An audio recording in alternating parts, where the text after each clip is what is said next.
Hi there and welcome to the video. I'm your host, John Ivison. This week I'm joined by Shachi Kurl, who is the president of pollster Angus Reid Institute, to get her take on the federal political landscape. Shachi, welcome to the show. Thanks very much for coming on. Hey, thanks, John. Thanks for having me. So I'd like to take a deep dive into the poll that you brought out last Thursday. We're recording this on Monday. Just to give viewers a sense of it, in case they haven't seen it, it had the Conservatives, the horse race numbers, Conservatives on 40% support, the Liberals on 23%, the NDP on 21%, which second and third within the margin of error. If we take that first, I mean, the most noticeable thing to me is this continuing slide of the Liberals, who are now in danger of being overtaken by the NDP, although that's probably a misnomer because the NDP's numbers haven't been going anywhere. They've just been stable, and it's all been the trajectory of the Liberals. Do you think they've hit rock bottom yet? Well, never say never. It certainly feels like there could be more room for them to slide. On the other hand, maybe they stabilize and maybe they start to climb back up a bit. It's entirely dependent on what is happening with the number one issue that continues to just leave Canadians in a place of absolute despair, and that's the issue of affordability, cost of living. It's that. It is 99 problems all rolled up into one, and it all comes down to household economics. We often talk about the economy, but to Canadians, and I never use the word average Canadian because there ain't no such thing, but when you just talk to people in terms of what's going on at the household level, so forget growth rates, forget bank of interest rates, forget all of the macro stuff. What it comes down to is people are paying out more, bringing in less, and stressed as hell about it. And as long as that continues, and as long as Canadians do not find the relief that they're looking for, this is absolutely, and we've seen it through previous polling as well, the issue that is driving past Liberal voters away from the Trudeau Liberals and into the arms of Pierre Poilievre's Conservatives. So, in the report, you noted that the Bank of Canada held steady on interest rates last week, but they did indicate that there are cuts coming. Probably not in April because the federal budget is a week later, but most likely in June or July. Do you think the die is cast, or would repeated cuts over a period of time? I mean, we're still probably 18 months from an election. Would enough cuts bring down that stress that you're talking about, do you think? It would if people started to feel it. If people started feeling it, if you recently renegotiated your mortgage or you're on a variable rate, and all of a sudden for those on a variable rate, those hundreds, if not thousands of dollars a month that they're paying out extra starts to ease. If you've renegotiated, but then you go back to your bank and say, look, rates have come way down or starting to come down. I want a better deal. I want some relief, and demanding some relief around that. Those are the things, and commensurately rents, right? Like it's all upward cost pressure. So as all of those things start to even out, if they start to even out, that can go a long way to easing some of the burden that Canadians are feeling. You made the point that it's 18 months possibly until the next election. And I think, correct me if I'm wrong, constitutionally, they don't have to go until there's no writ that needs to be dropped, I think, until 2026, which is right. They could go another year. An awfully long time. But if they wanted to drag it for a good long time in order to, take political advantage, sounds kind of, I don't mean it in a snarky way, but avail themselves of a happier Canadian mood, let's put it that way, then absolutely we then find ourselves into a dual question equation, if you will. So right now, Canadians are vastly annoyed. They're blaming the Liberals over cost of living, and the answer in their minds at the moment is Pierre Poilievre's Conservatives. If that starts to ease, the two questions then become, has it eased enough? And what are the other factors that then drive the ballot or then drive the vote? So is it fatigue? And we know there is a tremendous amount of fatigue with Justin Trudeau and his Liberals. Or is it the resurgence or the primacy of other issues that have really been on simmer or on the back burner? Climate change, healthcare, other areas where the Liberals will probably feel like they can fight from a higher ground, if you will, or more a politically advantageous position on some of these issues than they feel the Conservatives can. So it's not only do I feel relief, but it's also okay, now I feel relief. Do I still like the cut of the Liberals' jib after after 3 terms going for a 4th? Right. I mean, nothing in politics is immutable, and your poll points that out in at least 2 occasions. Respondents were asked who they thought would make best Prime Minister. Pierre Poilievre was chosen by 31%. None of the above was pretty close at 28%. Yeah. Justin Trudeau was chosen by just 1 in 6.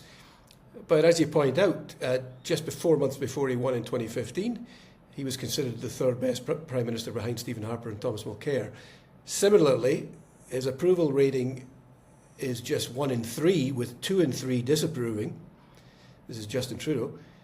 But he was at a similar level in March 2019 at the height of the SNC Lavalin affair, and he recovered. So, he has the ability to come back. He wasn't tremendously better going into that 2021 election either. Right. So is this time different, I guess, is the question.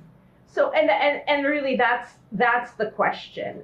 Is a 4-peat possible? So a couple things to really point out, and you've done a good job of laying it out. But, the beauty of what we're able to do at the Institute, October of this year is going to mark our 10th year, our 10th birthday.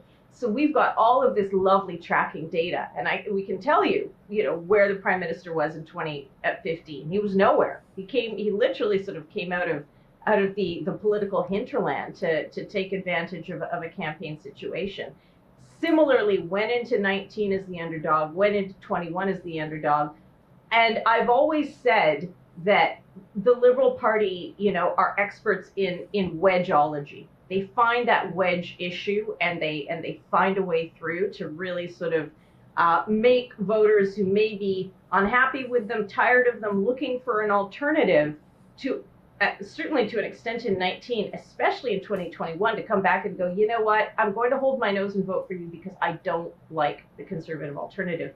And this is where we need to focus a little bit as well on what's going on with the Conservatives, because people tend to only pay attention to that vote top line. They only pay attention to that 40%, which, yes, if that was an election today, that would be a majority government. Absolutely, hands down, especially when you look at how those numbers are breaking in places like Quebec, places like British Columbia, where the Liberals have been able to depend on and maintain a healthy number of seats to keep things, respectable, so to speak.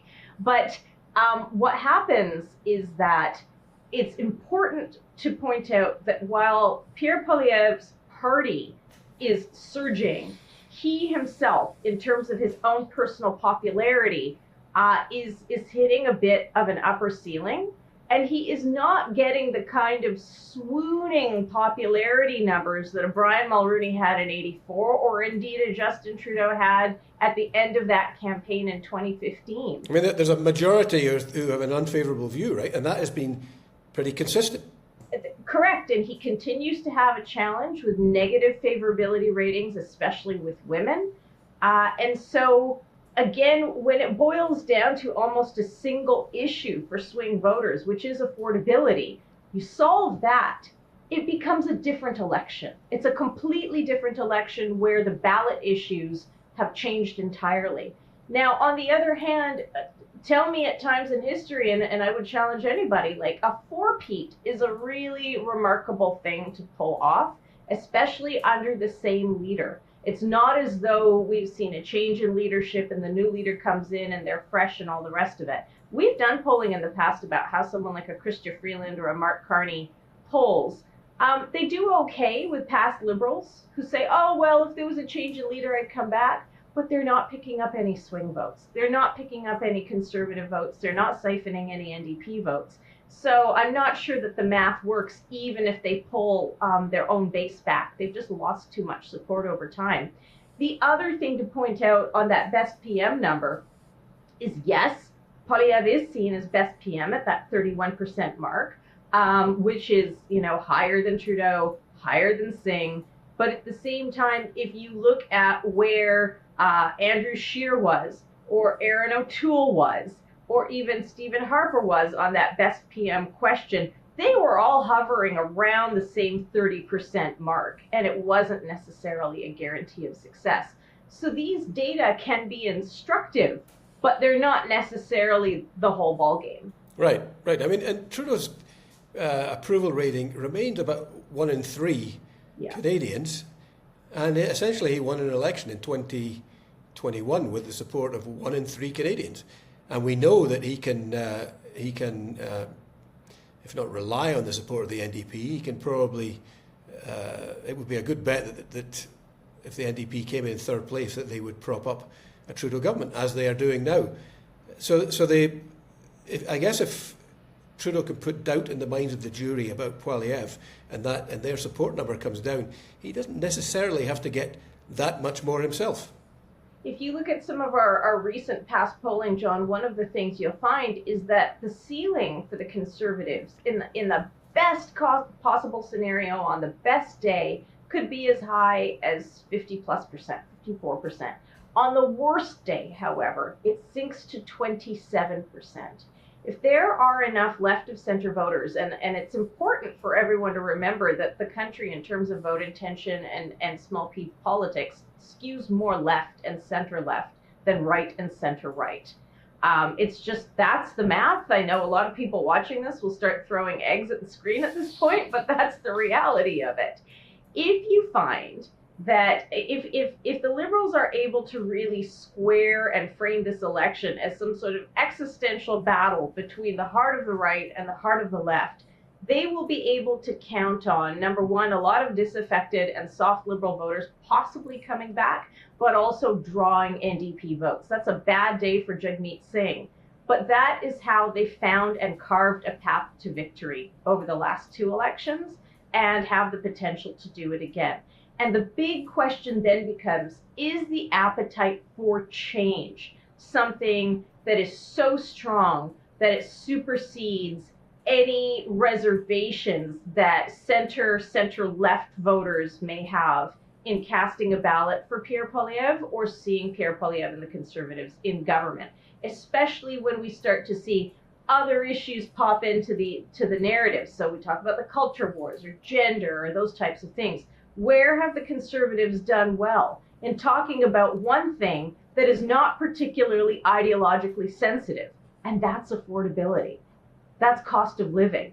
You can be left of center or right of center and care about cost of living. It's when those other issues come in that people start to delineate in terms of their voting intentions. And housing affordability, which obviously swings a lot of younger voters. Same deal. And to me, that's not an issue that's going to be cured even if rate cuts start coming in. It's a supply issue, right? I mean, there are many who say that it's a supply issue. There are others that talk about the commodification of housing and, make it less of a commodity, and that will deal with it. We've obviously had, the collective we, the chattering classes, have also had conversations about where immigration, particularly with students, come into this and the upward pressures around that. In terms of adequate supply, no. The zoning changes that are happening today are not going to create the housing needed in time for the next election.